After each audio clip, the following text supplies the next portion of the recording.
Have you ever noticed how the world rewards those who scream while silently crushing those who listen? Your mind, that fragile vessel of reactions, has been trained to chase shadows, to respond to every stimulus like a puppet dancing on strings not of your choosing.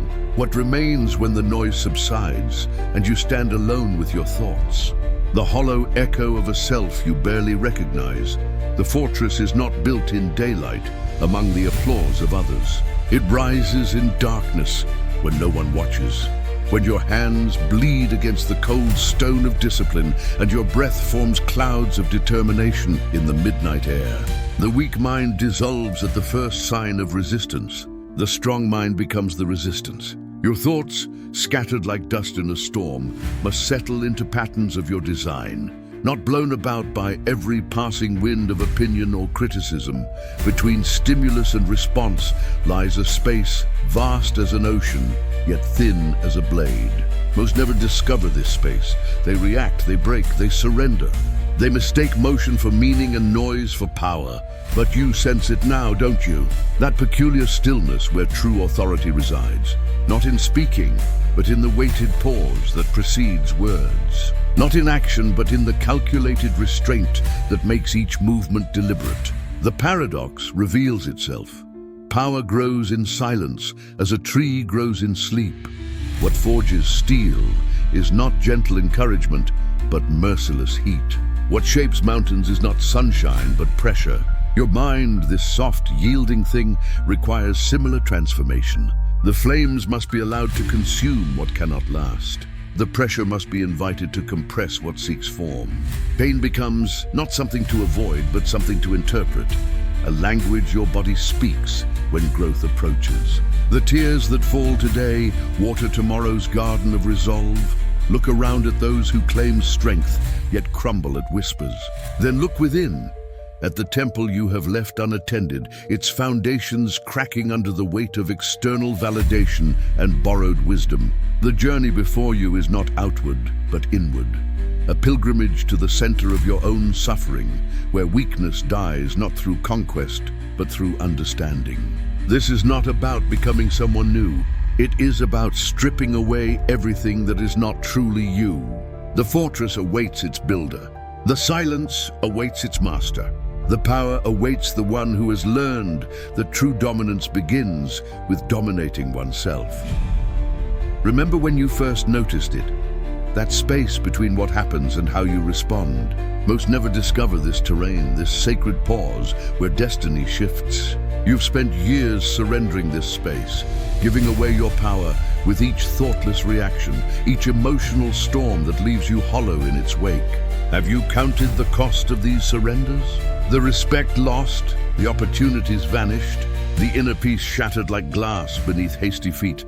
Your mind, this instrument of infinite potential, has become a weather vane, spinning with every wind of circumstance. You feel it, don't you? That constant exhaustion of being everywhere but present, of knowing everything except yourself. The noise has become so familiar that silence terrifies you. And in that fear lies the first clue to your liberation. What if I told you that every reaction that owns you was carefully installed, programmed through years of unconscious acceptance? Your anger, your anxiety, your need for validation, none of it is truly yours. These are borrowed responses, inherited reactions, foreign software running on native hardware. When was the last time you felt something that wasn't first dictated by the world around you? The fortress begins with recognition. See how your thoughts scatter like startled birds when criticism appears. Watch how your peace dissolves at the mere mention of past failures. Observe how quickly you become what others expect rather than what you know yourself to be. This seeing, this merciless witnessing, is the foundation stone upon which everything else will be built. Between stimulus and response lies a universe of possibility. Most live their entire lives without discovering this space, reacting, breaking, surrendering to the tyranny of immediate emotion. They mistake motion for meaning and noise for power, but you sense it now, don't you? That peculiar stillness where true authority resides, not in speaking, but in the weighted pause that precedes words. The weak mind chases validation like a shadow chases light. forever pursuing, never possessing.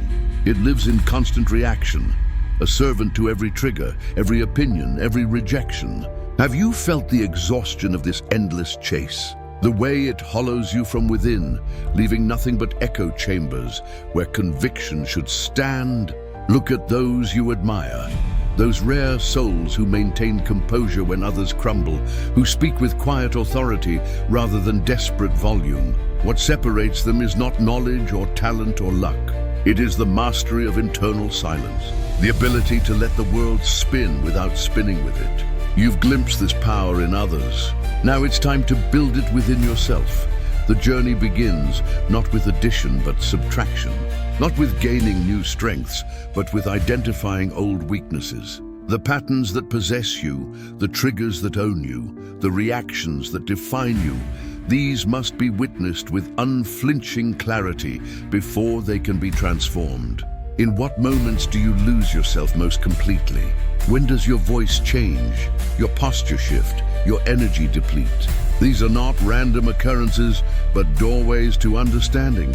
The fortress is not built in daylight among the applause of others. It rises in darkness when no one watches. When your hands bleed against the cold stone of discipline and your breath forms clouds of determination in the midnight air. Have you noticed how your strongest moments rarely have witnesses? How the most profound shifts happen in private battles that leave no visible scars? Your reactions, these lightning-fast surrenders of power, have become so automatic that they feel like fate rather than choice. But between the stimulus and your response exists a space vast as an ocean, yet thin as a blade. Most never discover this space. They live and die as prisoners of immediacy, mistaking impulse for instinct, habit for destiny. When was the last time you paused before reacting, sensing the wheels of old patterns beginning to turn? The mind that breaks at the first sign of pressure was never truly yours. It was assembled by accident and circumstance, by praise and punishment, by the random collisions of experience. What you call self has been largely curated by forces that never had your sovereignty in mind. Can you feel the difference between your authentic voice and the collection of borrowed opinions you've mistaken for thought? Silence is not the absence of sound, but the presence of attention. In this attentive quiet, you begin to distinguish between the voice of your conditioning and the voice of your essence. One speaks in absolutes, in shoulds and musts, in fear and urgency. The other speaks rarely but resonantly, with the calm certainty of truth recognized rather than truth imposed. Which voice dominates your inner landscape? Watch how your mind reaches for distraction when discomfort appears. The phone, the food, the endless scroll of information that neither nourishes nor transforms. This reaching is not random. It is the predictable movement of a self-avoiding contact with itself. The fortress requires you to stay when everything within you screams to leave, to witness when every instinct demands distraction. Have you ever sat completely still while your anxiety peaked, neither fighting nor following its command? What forges steel is not gentle encouragement, but merciless heat. What shapes mountains is not sunshine, but pressure. Your mind, this soft, yielding thing, requires similar transformation. The flames must be allowed to consume what cannot last. The pressure must be invited to compress what seeks form. How often have you fled the very furnace designed to strengthen you, the very resistance meant to define you? The weak mind dissolves at the first sign of opposition. The strong mind becomes the opposition. Your thoughts, scattered like dust in a storm, must settle into patterns of your design, not blown about by every passing wind of opinion or criticism. The first act of power is selective attention, choosing where your consciousness dwells and for how long. Have you noticed how freedom begins with focus, how sovereignty starts with selection? Between you and the person you could become stands nothing but the habits of mind you've accepted as inevitable, the reactivity you've mistaken for personality, the emotional patterns you've confused with fate. These are not carved in stone, but written in sand, maintained only through repetition and unconscious consent. What parts of yourself have you accepted as unchangeable that are merely unexamined? The paradox reveals itself. Power grows in silence as a tree grows in sleep. The calm mind is not weak, but conserving its energy for worthy pursuits. The still voice is not timid but precise, unwilling to dilute its meaning with unnecessary words. Have you discovered yet that those who explain themselves the least command the most respect? That those who react the least retain the most power? Watch how others thrash against life's currents, exhausting themselves in battles that cannot be won through force. Then witness those rare few who move with the water while maintaining their direction, who bend without breaking, who advance without announcing. This fluidity within firmness, this adaptability within purpose, this is the foundation of the inner fortress you now build. Your reactions are not random, but programmed, installed through repetition until they seem inevitable. The anger that rises when disrespected, the anxiety that floods when uncertain, the validation seeking that activates when noticed. These are software, not hardware. And software can be rewritten. When was the last time you questioned whether your emotional response belonged to you or to your conditioning? The space between stimulus and response, this sacred terrain of choice, expands with practice. What once triggered immediate reaction now creates momentary pause. What once possessed you completely now passes through partially. This expansion is not measured in dramatic gestures, but subtle shifts. The breath that arrives before the word, the thought that precedes the feeling, the silence that contains the noise without becoming it. Look at those around you, how completely they identify with their reactions, how fully they become their temporary emotions. I am angry rather than I notice anger arising. I am anxious. Instead of anxiety is moving through me. This subtle difference between being and witnessing marks the boundary between bondage and liberation. Have you begun to separate yourself from the weather patterns of your mind? The fortress walls rise, not by fighting against weakness, but by understanding its mechanics. Each trigger examined becomes a brick in your foundation. Each reaction witnessed rather than indulged becomes mortar between stones. This construction requires neither perfection nor constant achievement, only the steadfast commitment to seeing clearly what is, without justification or judgment. The mind that serves you must first be recognized as distinct from you. Not everything that happens within your consciousness deserves identification or ownership. Thoughts arrive like weather, emotions pass like seasons, sensations appear and dissolve like waves. What remains constant is the awareness that witnesses this ever-changing display without becoming entangled in its drama. Have you felt the stillness that watches the storm without becoming it? Between meaning and event exists the same sacred space that separates stimulus from response. Life does not come with interpretation attached. You add the meaning, the significance, the narrative. And what you've added can be examined, questioned, revised, or released entirely. In what areas of your life have you confused your interpretation with immutable reality? Where have you mistaken your story for the truth? Pain becomes not something to avoid, but something to interpret. A language your body speaks when growth approaches. The tears that fall today water tomorrow's garden of resolve. Have you noticed how your greatest strengths often stand directly adjacent to your deepest wounds? How the places that hurt most contain the seeds of your most authentic power? The inner fortress is built not of ignorance but of understanding. Not by avoiding reality but by facing it completely. Each time you stay present through discomfort rather than reaching for escape, a new chamber of awareness opens within you. Each moment of witnessing without reacting adds height to your walls, depth to your foundation. Have you felt the quiet satisfaction that comes not from controlling circumstances, but from controlling your response to them? Watch how reactivity creates repetition, how the angry person finds reasons for anger, how the anxious mind discovers threats everywhere, how the insecure self continually seeks and fails to find lasting validation. This is not coincidence, but creation. Your dominant reactions literally construct the reality that confirms them. In what ways has your mental pattern become a self-fulfilling prophecy? The silence between your thoughts grows with practice.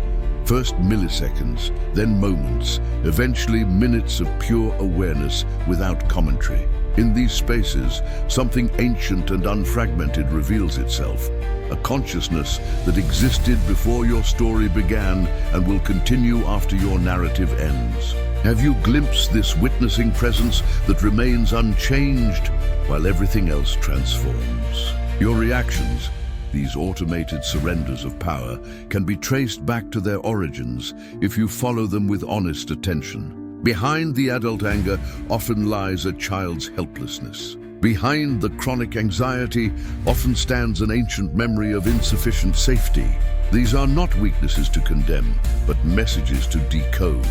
Not failures of character, but fragments seeking integration. What emotions make you most uncomfortable, and what might they be trying to tell you? The fortress walls do not separate you from life, but from unconscious participation in its drama. They create not isolation, but selective engagement. The freedom to choose when to advance and when to observe, when to speak and when to remain silent. This selectivity is not withdrawal, but wisdom, not avoidance, but discernment. Have you felt the quiet confidence that comes from engaging with life deliberately rather than reactively? Look around at those who claim strength yet crumble at whispers. Then look within, at the temple you have left unattended, its foundations cracking under the weight of external validation and borrowed wisdom. The journey before you is not outward but inward, a pilgrimage to the center of your own suffering, where weakness dies not through conquest but through understanding. Have you sensed that true power feels not like domination but like peace, not like force but like clarity? The space you now recognize, this pause between stimulus and response, is where freedom is born and strength is forged. Not in grand declarations or dramatic transformations, but in the quiet moment of witnessing without reacting, of feeling without following, of knowing without needing to prove. This is not about becoming someone new. It is about stripping away everything that is not truly you. The fortress awaits its builder. The silence awaits its master. Have you realized yet that you were always both? The wilderness that once terrified you now feels like home. This space between stimulus and response that you've learned to inhabit rather than rush through. Notice how the same winds that once scattered your thoughts now simply pass through the fortress you've built, touching everything but moving nothing. The strength you've discovered isn't loud or demanding. It doesn't announce itself or seek validation. It simply exists, as mountains exist, silent witnesses to storms that believe themselves permanent. When you look back at who you were before this journey began, recognize that nothing was added, only revealed. The fortress was always there, waiting beneath layers of reaction and noise. What transforms a prisoner into a guardian is not the changing of circumstance, but the shifting of perspective. The same walls that once contained you now protect what you value most. The same silence that once frightened you now nurtures what you need to hear. Have you noticed how your relationship with yourself has subtly transformed? How the inner voice that once criticized now observes with curiosity? This is not coincidence but consequence, the natural evolution of a mind that has learned to witness rather than become its weather patterns. The fortress stands not against life but against unconsciousness, not against feeling but against drowning in what you feel. Between who you were and who you've become lies not distance but awareness, the gradual awakening to a power that was never absent, only dormant. The weak mind that you've outgrown was never truly weak, merely untrained, unwitnessed, unloved in its confusion. In destroying it, you haven't eliminated but transformed it, turning reaction into response, impulse into choice, noise into signal.